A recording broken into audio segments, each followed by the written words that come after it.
Joe Biden has given an emotional speech at the Democratic National Convention to endorse Kamala Harris as the party's presidential candidate. Biden wiped away tears as he was brought to the podium by his daughter, Ashley. He rallied the crowd around Harris's campaign, saying a vote for her was a vote for democracy. Just 2 months ago, Biden had expected to clinch the Democrats' nomination for a second term, but concerns about his fitness led the party to back Vice President Harris instead. Biden's address was not just an endorsement of Harris, what he called the right decision. It was also a farewell speech to his supporters in which he admitted to making mistakes but said that he gave his all.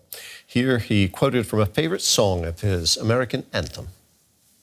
The work and prayers of centuries have brought us to this day. What shall our legacy be? What will our children say?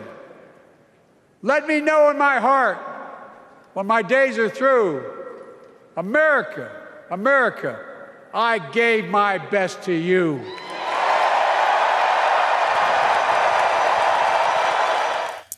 Earlier, Kamala Harris made a surprise appearance herself at the convention where she paid tribute to Biden.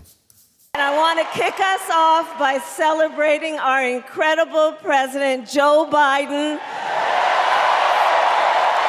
Joe, thank you for your historic leadership, for your lifetime of service to our nation, and for all you will continue to do. We are forever grateful to you.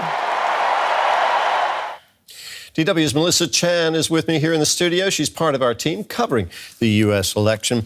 Melissa, this was not the speech that Joe Biden was expecting to deliver at the Democratic National Convention a month ago. Does this convention mark the passing of the torch to a younger generation of Democrats? It certainly feels that way relative to other DNCs in the past. And it's not just a passing of the torch to Vice President Kamala Harris. Day one of any political national convention, whether Democrat or Republican, is an opportunity for the party to also introduce to the national stage rising stars within the political party. So we saw a contingent of Californians, given the fact that Harris is from California. We saw Lieutenant Governor Eleni Kounalakis. She is going to be running for governor of California, a big fixture in the Democratic Party, but not a nationally known name. We also saw, of course, the mayor of Los Angeles, who was very recently in Paris picking up that Olympic flag as well, and a California state senator. What struck me was, I want to highlight, is Michigan state senator. So not even in the House of Representatives at the national level, but at the state legislature, Mallory McMorrow. And she brought out this 900-page printout of Project 2025, which is the Republican and Trump playbook for what they plan to do in a second administration as a prop. Props sometimes work, sometimes they don't, but it really worked for her. And so it's really exciting and interesting to see the new players that the Democrats want people to get to know. But it's not all sweetness and light for the Democrats at this convention, it must be said. The war in Gaza is overshadowing, to some degree, Harris's campaign, with some saying that she's too pro-Israel in all of this. Is that kind of pressure likely to cause Kamala Harris to maybe adjust her policy towards Israel? Terry, that's a great question, and the answer is maybe, but we don't know. Harris recently met with Benjamin Netanyahu of Israel when he was in the United States, and in her post-meeting remarks showed more empathy, according to observers, than President Joe Biden has for the Palestinian cause and also for the death and destruction in Gaza. But whether that represents an intended policy shift is something that we have to say remains to be seen. And in the greater context, we have to look at U.S. foreign policy of the past 2 decades, and it really hasn't changed that much for Israel.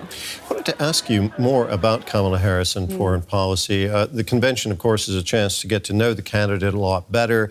This is more for a domestic audience, of course, the Democratic National Convention. But what about Kamala Harris's foreign policy interests or perhaps her goals? Any sense of what's coming out there? Yeah, I mean, look, I was actually based in San Francisco, when Kamala Harris was Attorney General and then became Senator from the state of California, where a lot of her issues were really domestic focused. I would say that the moment for me in terms of looking at her foreign policy credentials and building that understanding was on the eve of the Russian invasion of Ukraine in 2022, 2 years ago, at the Munich Security Conference here in Germany. President Biden was not there. Kamala Harris was the representative for the United States. And if she was not a transatlanticist before, I think that moment in that hall with so many concerned Europeans was an awakening for her. And since then, she's developed a strong relationship with President Volodymyr Zelensky of Ukraine. And over in Asia, she has attended ASEAN meetings. She has met with Chinese President Xi Jinping.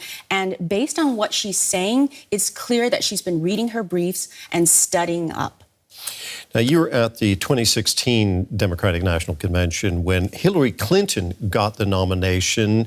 Hillary Clinton has now given a speech at the beginning of this convention. A poignant moment?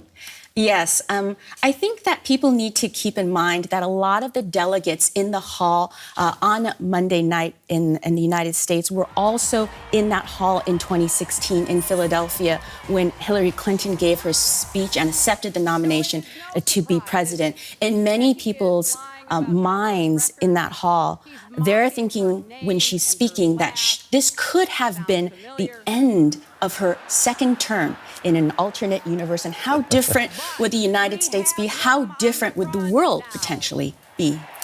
Melissa Chan from our U.S. election coverage team, thank you so much.